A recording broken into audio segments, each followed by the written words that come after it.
Welcome to smart study. আমি আবারও তোমাদের জন্য মিক্সড জিকে ক্লাস নিয়ে আসলাম। তো এখানে দেখো, আমি কিছু কোশ্চেন লিখে দিয়েছি তোমাদের জন্য, যে সামনে তোমাদের এক্সামগুলো আসছে। সেই জিকে পার্টের জন্যই আমি লিখে দিয়েছি, সেই সিলেবাস ধরেই আমি করিয়েছি। এখানে দেখো, প্রথম কোশ্চেন দেখো, এখানে কি লিখেছি: ভারতের পঞ্চবার্ষিকী পরিকল্পনা কোন দেশ থেকে গ্রহণ করা হয়? আগে 5 ইয়ার প্ল্যান যেটা হয়েছিল কত সালে, সেটা হচ্ছে আমরা সবাই জানি 1951 সাল থেকে যে 5 ইয়ার প্ল্যান শুরু হয় ইন্ডিয়াতে। তো সেটা কোথা থেকে গ্রহণ করা হয়েছিল? প্রথম কথা, যে কোন দেশ থেকে এই ধারণাটা যে 5 বছরের জন্য আমরা একটা প্ল্যান করব, সেটা ভারতের যে সংবিধান গ্রহণ করেছিল কোথা থেকে? রাশিয়া থেকে। তাহলে কোথা থেকে হলো? রাশিয়া থেকে। এর আগের দিন আমি বলেছিলাম যেমন প্রস্তাবনা, প্রস্তাবনা কোথা থেকে হয়েছে?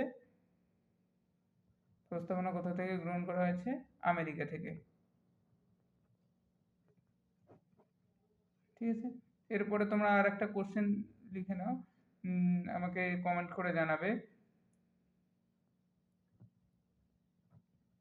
মৌলিক অধিকারের ধারণা, অধিকারের ধারণা ধারণা সংবিধানে সংবিধানে কোন দেশ থেকে গ্রহণ করা হয়? কোন দেশ থেকে গ্রহণ করা হয়? এই যে কোশ্চেনটা দিলাম, এটার অ্যান্সার তোমরা সবাই আমাকে কমেন্ট করে জানাবে, যে মৌলিক অধিকারের ধারণা সংবিধানের কোন দেশ থেকে গ্রহণ করা হয়। ঠিক আছে, তারপরে দেখো, কারণ যে জায়গাগুলো থেকে কোশ্চেন আসে আমি সেগুলোই তোমাদেরকে করাচ্ছি, এক্সট্রা কিছুই দেবো না আমি তোমাদেরকে। প্রজাতন্ত্র ও সাম্য, এই শব্দ দুটো কোন দেশ থেকে গ্রহণ করা হয়? তাহলে প্রজাতন্ত্র ও সাম্য কোন দেশ থেকে গ্রহণ করা হয়েছিল ভারতীয় সংবিধানে? ফ্রান্স থেকে। ফ্রান্স থেকে প্রজাতন্ত্র ও সাম্য গ্রহণ করা হয়। পরের কোশ্চেন দেখো, 3 নম্বর, ভারতীয় সংবিধানের বর্তমানে কয়টি ভাষা স্বীকৃত আছে? দেখো, এটা খুব গুরুত্বপূর্ণ বিষয়। এইখান থেকে প্রত্যেকবারে ভাষা সম্পর্কে তোমার গ্রুপ সি বলো, গ্রুপ ডি বলো, এর আগের আপার প্রাইমারি সবগুলোতে এই জায়গাগুলো থেকে কোশ্চেন আসে। তাহলে বর্তমানে ভারতীয় সংবিধানে কটি ভাষা স্বীকৃত আছে? 22টি। আর মূল সংবিধানে কটি ছিল সেটাও জেনে রাখো, এটাও আসে কোশ্চেনে। মূল সংবিধানে ছিল 14টি ভাষা। আমি যখন তোমার ডিটেলসে ভাষার ক্লাস করাবো তখন বলে দেবো। তো দেখো, এখানে আরেকটা জিনিস আমি তোমাদেরকে বলে রাখি ভাষা সম্পর্কে। তোমাদের এই এখন আমাদের যে রাজনৈতিক মহল, দেশের যে অবস্থা, এই ভাষা নিয়েই দেখবে বাঙালি বিদ্বেষ, আমাদের বাংলা ভাষাকে অপমান করা হচ্ছে। বা তুমি দেখবে যে কাজের ক্ষেত্রে বেশিরভাগ দেখবে ওই কেন্দ্র সরকার যে রেল, যে যে জায়গাটা রেলের যে জায়গায় বা যে অফিসগুলোতে, সেখানে প্রচুর সমস্যা হচ্ছে এখনো। বাইরের স্টেটগুলোতে আমাদের বাংলা ভাষার উপর টর্চার চলছে। তো দেখো, এখানে বলা হয়েছে ভাষা, এই যে 22টি ভাষা স্বীকৃত আছে, সেই ভাষার মধ্যে বলা হয়েছে, যে এখানে বলা হয়েছে দেশে, আমাদের দেশে কোনো আমাদের জাতীয় ভাষা নেই। ভাষা নেই, যেটাকে ভুল প্রচারিত করা হচ্ছে যে এখন হিন্দি নাকি আমাদের জাতীয় ভাষা, কিন্তু আমাদের কোনো জাতীয় ভাষা নেই। কথাটা মাথায় রাখবে। সরকারি কাজের ভাষা হিসেবে, সরকারি কাজের ভাষা মানে সরকারি কাজকর্মের ভাষা হিসেবে দুটো ভাষাকে আমাদের সংবিধান স্বীকৃতি দিয়েছে। দুটো ভাষায় কাজ করতে পারবে, একটা হচ্ছে হিন্দি আর একটা হচ্ছে ইংরেজি। তাহলে দুটো ভাষাতেই কাজ করতে পারবে, কিন্তু বলেনি হিন্দি ভাষা আমাদের জাতীয় ভাষা বা রাষ্ট্রীয় ভাষা, বলেনি। আর একটা কথা বলা আছে ভাষার ক্ষেত্রে, সংবিধানে বলা আছে, সেটা হচ্ছে তোমার কোনো রাজ্য এই দুটো ভাষা বাদেও তাদের নিজস্ব ভাষা, কোনো রাজ্য তাদের নিজস্ব ভাষা ভাষা ব্যবহার করতে পারে। করতে পারে, তার মানে এখানে কি বোঝাচ্ছে? যে কোনো জাতীয় ভাষা নেই, সরকারি কাজের ভাষা হিসাবে হিন্দি ইংরেজি রেখে দিয়েছে। কোনো রাজ্য সরকার চাইলে, যেহেতু আমাদের ইন্ডিয়াতে প্রচুর রাজ্য, সেহেতু কাজের ভাষা হিসেবে যে রাজ্য সরকার তাদের নিজস্ব ভাষা ব্যবহার করতে পারে। এখানে সংবিধানের কোনো হস্তক্ষেপ নেই। এটা সংবিধানের 8 নম্বর যে তফসিল যেটাকে বলা হচ্ছে, তফসিল আছে, সেখানে সুন্দর করে উল্লেখ করে দেওয়া আছে।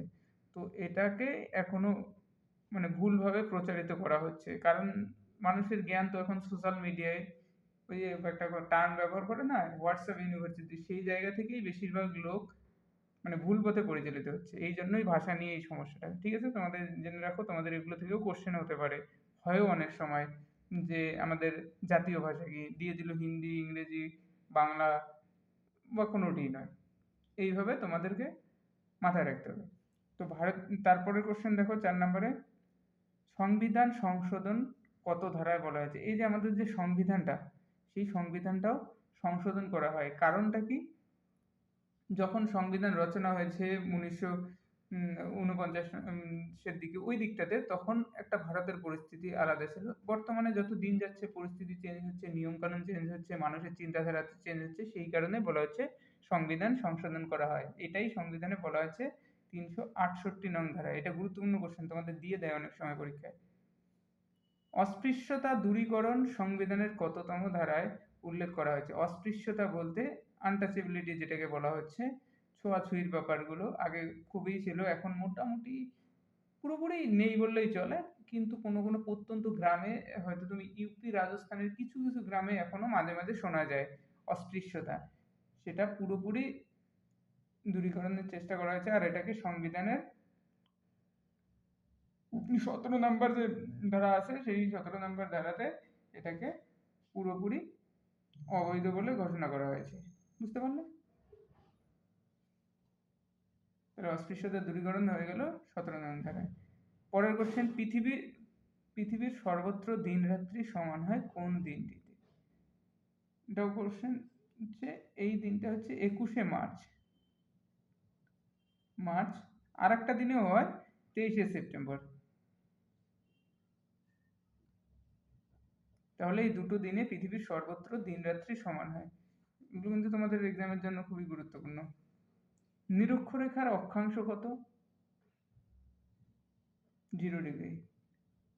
এটা অনেকেই সহজ ভেবে অনেক সময় পরীক্ষার হলে গন্ডগোল করে দিয়েছে, কিন্তু এটা মাথায় রাখবে, চর্চার মধ্যে রাখবে, নইলে কিন্তু পরীক্ষার হলে সব ভুলে যাবে। আর এখানে দেখো, মূল মধ্যরেখার যে দ্রাঘিমা বলা হচ্ছে, মূল মধ্যরেখার যে দ্রাঘিমার মান, সেই দ্রাঘিমার মানও কিন্তু 0 ডিগ্রি। মূল মধ্যরেখার দ্রাঘিমার মান, এটা কিন্তু অক্ষাংশ, নিরক্ষরেখার দ্রাঘিমাংশ হচ্ছে 0 ডিগ্রি মূল মধ্যরেখার। তারপরের কোশ্চেন দেখো, পশ্চিমবঙ্গের সর্বোচ্চ শৃঙ্গ কি? পশ্চিমবঙ্গের সর্বোচ্চ শৃঙ্গ কি? সন্দাকফু।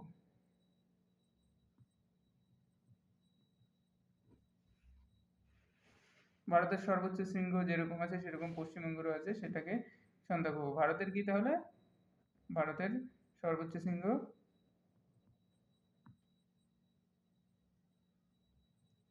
ভারতের সর্বোচ্চ শৃঙ্গ হচ্ছে গডউইন অস্টিন বা K2। তারপরে কোশ্চেন দেখো,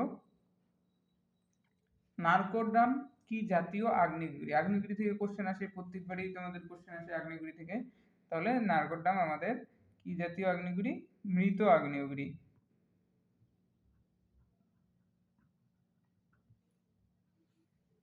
ঠিক আছে, তারপরে এখানে দেখো পরের কোশ্চেন, ষোড়শ মহাযান পদের গণতান্ত্রিক রাজ্য, গণতান্ত্রিক বা প্রজাতান্ত্রিক, এখন যেরকম আমরা প্রজাতান্ত্রিক রাজ্য বা গণতান্ত্রিক রাজ্য আমাদের, সেরকম সেই প্রাচীন যুগেও ষোড়শ মহাযান পদের গণতান্ত্রিক রাজ্য ছিল। সেই রাজ্য কোনটি? এখানে সম্ভবত দুটি রাজ্য ছিল, হ্যাঁ, গণতান্ত্রিক রাজ্য ছিল দুটি, একটা হচ্ছে ব্রিজি, আর একটা হচ্ছে মল্ল। তাহলে যে কোনো একটা থাকবে এক্সামে যদি আসে, তাহলে ষোড়শ মহাযান পদের গণতান্ত্রিক রাজ্য, এই কথাটা মনে রাখবে, এটা গুরুত্বপূর্ণ জন্য আমি দিয়েছি। ব্রিজি আর মল্ল, এই দুটো হচ্ছে ষোড়শ মহাযান পদের গণতান্ত্রিক রাজ্য। আর্য ধর্ম মতে ইন্দ্র কিসের দেবতা ছিল? তোমাদের একটা গুরুত্বপূর্ণ কোশ্চেন, যে প্রাচীন যুগে যে দেবতা ছিল, সেই দেবতা ছিল ইন্দ্র, ছিল বৃষ্টির দেবতা। আর ইন্দ্রকে বলা হচ্ছে প্রধান দেবতা, যত দেবতা ছিল সব থেকে প্রধান দেবতা হচ্ছে ইন্দ্র। ঠিক আছে, এর মধ্যে আবার আগুনের দেবতা বা অগ্নির দেবতা, অগ্নির দেবতা কে ছিল?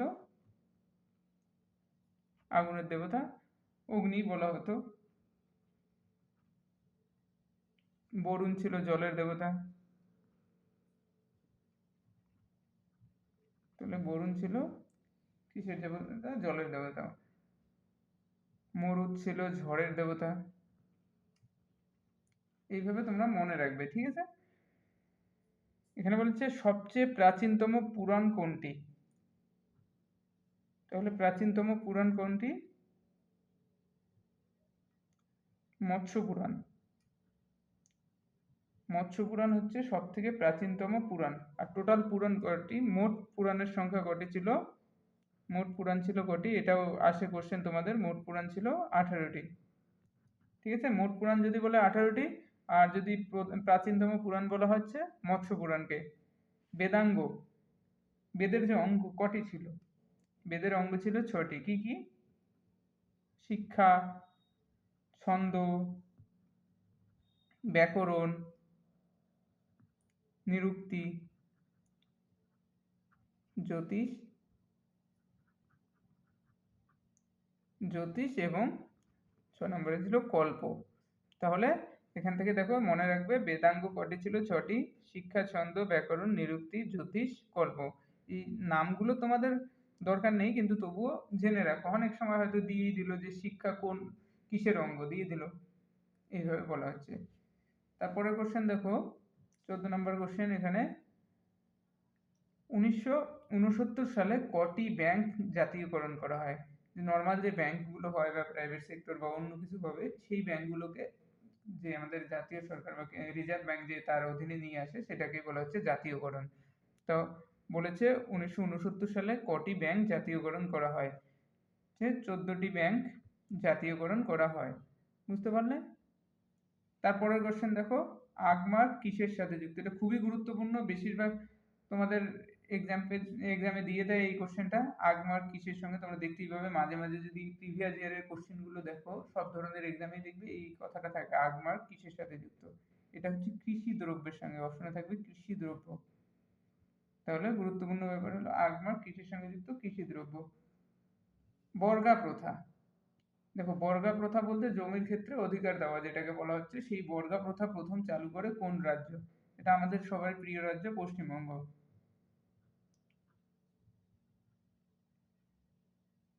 ঠিক আছে, আজকে এতটুকুই। আর আমার চ্যানেলটাকে সাবস্ক্রাইব করে রেখো, ভালো লাগলে লাইক কমেন্ট করে দিও। Thank you.